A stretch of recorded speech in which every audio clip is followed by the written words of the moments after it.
ويعود اليمن بمجده من جديد إن شاء الله، شعب واحد، فريق واحد، شباب واحد من مختلف المحافظات، من مختلف الأندية، ويعود اليمن بمجده من جديد إن شاء الله. اليوم الحدث الكروي اليوم ضخم. تخيل أن يجتمع الآن على بعد 1200 كيلو من سيحوت إلى صنعاء، يعني أن الوطن عاد، وعادت اللحمة، وعاد الشباب يتبادلون اللقاءات مع بعضهم البعض.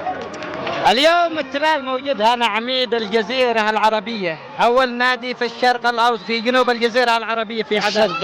في الوطن العربي، من أوائل أندية الوطن العربي نادي التلال، يعني نادي التلال الجنوب. يعني اليوم وجود فريقين في الميدان، فريق نادي التلال وهو عميد الكرة العربية، ونادي سيحوت من المناطق الشرقية، يعني من الجنوب إلى الشرق إلى الشمال، يعني اليمن بالكامل اليوم في الميدان.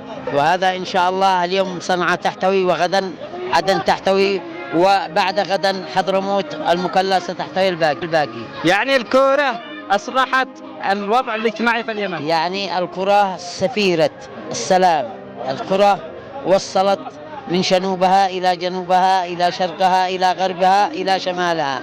يعني الكرة والشباب هو حماية الوحدة في المستقبل، يعني وجود الشباب وجود يعني مستقبل، والمستقبل يعني للوحدة وللحمة الوطنية. متابعينا الأعزاء، التقينا بشخصية عضو الهيئة الإدارية في نادي آزا. سعيد بهذا اللقاء السابع عليك. احنا أسعد ويشرفنا أن نكون معكم في هذه القناة الجميلة، القناة الجديدة على الجمهور.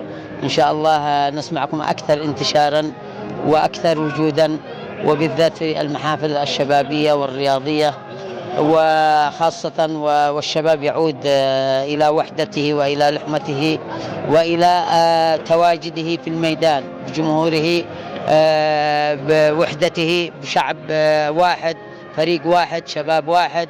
شكرا لك يا عم علي، سعيد جدا بهذا اللقاء البهي والمبهج. أنا أسعد، وإن شاء الله نسمعكم بأكثر انتشارا إن شاء الله. اسمك الكامل؟ علي نصر الدوة، عضو الهيئة الإدارية لنادي آزال، مدرب في أحسن فريق. شكرا لك حبيبي.